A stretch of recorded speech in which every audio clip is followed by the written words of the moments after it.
I also had the extreme privilege of being in South Africa not that long ago, where Global Citizens' recent campaign to scale up renewable energy across Africa culminated in more than 15.5 billion in commitments announced in Joburg. That is unbelievable. And I think it really showed what is possible when public leadership, private investment, and clear delivery pathways come together. And that's why we're all here.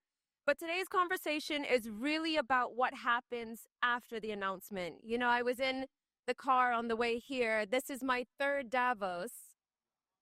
And I sometimes feel I'm having the same conversations again and again. And I know some of us can relate to that feeling. So it's what we do after the convening, after the bilats, after the commitments, the follow up, which Global Citizen is so well suited for. Through my work with EFAT, I spend a lot of time in rural and last mile communities, places where big global commitments either become real infrastructure, real productivity, or real opportunity. And one thing is very clear. Whether we're talking about food systems or energy systems, the story is always the same. Capital doesn't fail because of ambition. It will fail because of the lack of execution. So the question for this panel is going to be simple and urgent. How are we going to scale renewable energy fast enough? How are we going to scale it affordable enough, equitable enough? And what system level barriers are we going to remove to turn capital into megawatts that actually change lives? Mick, if I can actually start with yourself. Global Citizen, obviously very widely known for its work on poverty and inequality, and increasingly for its leadership in renewable energy, which I know you've championed yourself. Throughout Scaling Up Renewables in Africa campaign last year, Global Citizen worked closely with a wide range of businesses to help catalyze significant renewable energy commitments. How are you going to ensure those commitments translate into real projects, real impact on the ground? Thanks, Sabrina. First of all, I just want to ask if everyone just at the back, if you could just be quiet. We've got our concert in a few hours' time with Diplo. There'll be plenty of time to talk. But just if we could have your moment just for this important conversation. And to kick off, thank you. To kick off, I just want to give a shout out to my brother here, Minister Lamola. Last month in Johannesburg, with the best of South African hospitality, you brought businesses, governments around the world, and you showed even in this crazy, chaotic world, we still can find cooperation when it comes to something as fundamental as providing energy access for the 600 million people across the continent of Africa who don't have it. And because of your leadership, your convening power, 17.5 million people will now have access. So can I just ask everyone, let's give South Africa a round of applause, because they deserve it. And it was incredible. We had some biltong as well. So to answer your question, Sabrina, I hope you also had a wine. we did as well. Although I'm Australian, so we can talk about which is better soon. So when we talk about how we're going to deliver on those commitments, a significant number of those commitments came from businesses. It came from the private sector. And Pele Energy, started by 4 young South Africans, same time as Global Citizen, a decade and a half ago, I had the opportunity to go to the Western Cape with them. And I saw what was one of the world's foremost innovative, incredible solar farms.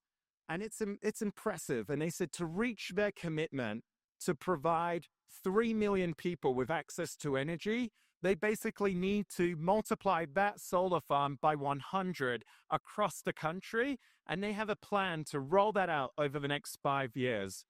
But the key that they said, the key challenge is access to capital. And this is where our friends, the European Union and Team Europe, really stepped up. Thanks to the leadership of President von der Leyen. And I think we should give Team Europe a big round of applause as well. They deserve it. Because they pledged 15 billion euros. And this week, we've been having conversations with the European Investment Bank and others on how that public subsidy will make it possible for businesses like Pele Energy to scale up and deploy and build 100 more solar farms. And from our fellow board members, Elisa of Octopus Energy, she wanted me to share this update. She said today they've just finalized a partnership in Abu Dhabi with Mazda to meet their commitment to build gigawatts of energy over the next few years. So let's give it up for Octopus Energy too. That's amazing. Just to follow up on that, because I know you'll have a good response. I just want to talk about how young people can kind of share in that prosperity. You know, it's people talk about it all the time. Africa has the youngest billion, I think 10 million under the age of 18 entering the workforce every year. How will they take part in the next wave, and what are we doing to sort of build up the steps for them in that sense? Yeah, Please. thank you. As he has already said, OPEC is a good example of when young people have an opportunity, they take it and they take it forward. So the South African government, we have created a policy environment of 20-year agreement with our power utility, where the energy producers, through what is called IPP, independent power producers, like those have got an agreement which is clear offtake, which they can use to raise capital to build the farms. So that is a space where entrepreneurs can play a role, and it also gives any young person in the continent to play a role. So we believe this will be a good example for the whole of Africa, because the World Bank has also confirmed that that is a unique policy framework that will enable independent power producers to play a role in the space, in clean energy, in renewables in South Africa, and that could also be replicated in the continent and anywhere in the world. So that's why we're glad with the European Union partnership that came through to support this whole program in the African continent. So we look forward to the scaling up of renewables. So South Africa is going to be a great case example, actually. Could you talk to us a little bit about how South Africa's particular role in demonstrating that scaling renewables can drive economic growth?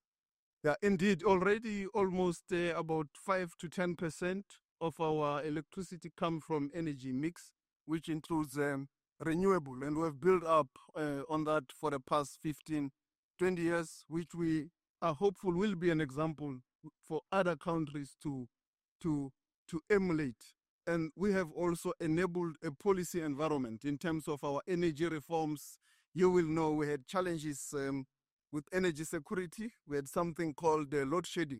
It's gone now because of the contribution from renewable energy, but also from our power grids that has done a lot of work. Our utility company called Eskom that has now stabilized, which has also enabled the energy mix component to come in a stable environment, and which is conducive for them to thrive. So we believe this could be a good example for the whole continent, but also for the world. Absolutely. Rebecca, if I can now turn to yourself, global demand for renewables is accelerating. I want to know, where do you see the energy transition succeeding? And maybe what do you think philanthropy has, or how do you think philanthropy has a role, and how should it play in that transition? Thanks for the question, Sabrina. And for everybody here, I don't know if you know about the Minderoo Foundation. It's the philanthropic foundation established by Andrew and Nicola Forrest, two amazing Australian change makers. And they have set everyone in their lives challenges. They have stretch targets for themselves, stretch targets for their employees, and they are posing a stretch target for the world, and that is what they call real zero. Not net zero, but real zero. The reality is that the world is suffering the impacts of growing climate challenges. We see that in extreme weather events in Australia and across the world, and we don't have time to waste with offsets and carbon accounting. We need to remove fossil fuels from our economy, and we need to do it fast. So what philanthropies can do is support real change makers, catalysts, organizations in our community that are really making change, and that's what we like to do. We like to support great ideas and help them expand to make a real difference. Trade you again.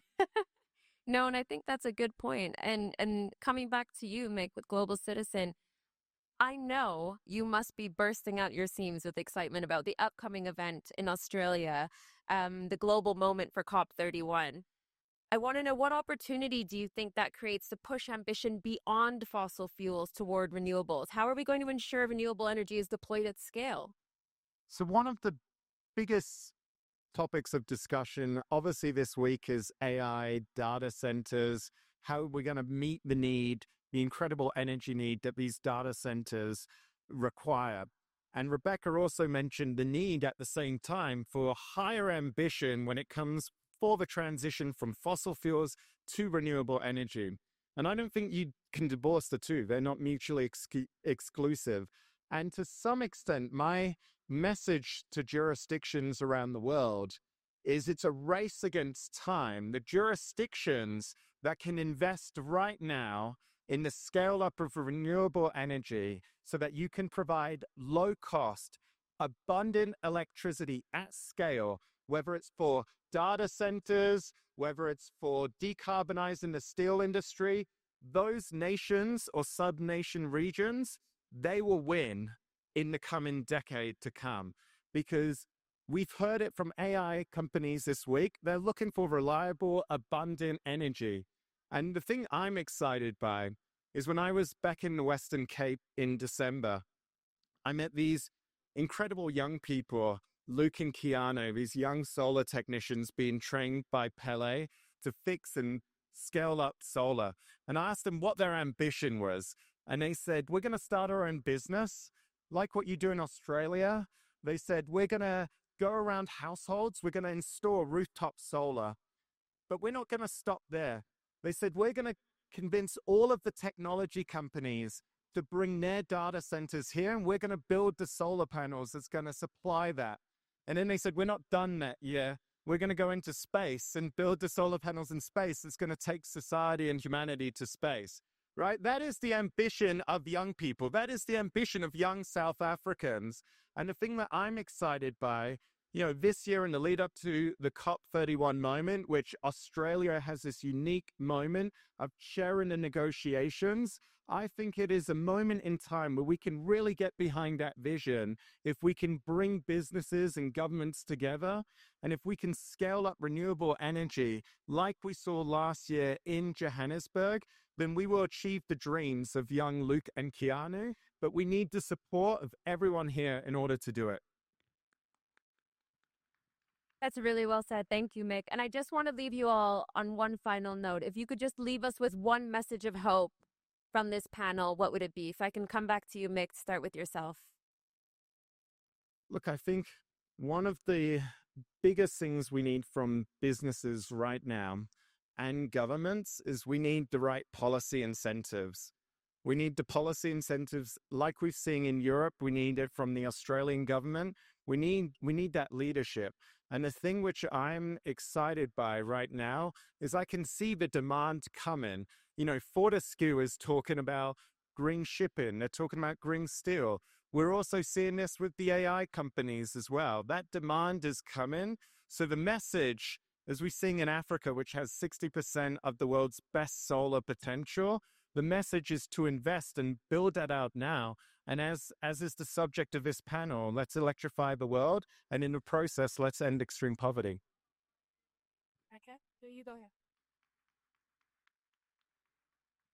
We've been waiting a very long time for the tipping point to come. So we know when batteries get big enough for when renewables deliver for us, and that tipping point is now. So that's my exciting thought of the day, that actually we're finally ready to do something about this, and I'm on board. And Minister, if I could end with yourself. Thank you. We are doing it in South Africa. Let's use the youthful population in our country and the continent to scale up renewable. That resource is what the world needs. We are the most youthful population in the world. And the whole of I Africa. second that. So let's use the resource is there of young people with skill, with energy, collaboration, partnership can do it. Thank you. That's beautiful. And people are our biggest renewable resource. So thank you very much to everybody that was on the panel. I hope you all enjoyed that. Thank you.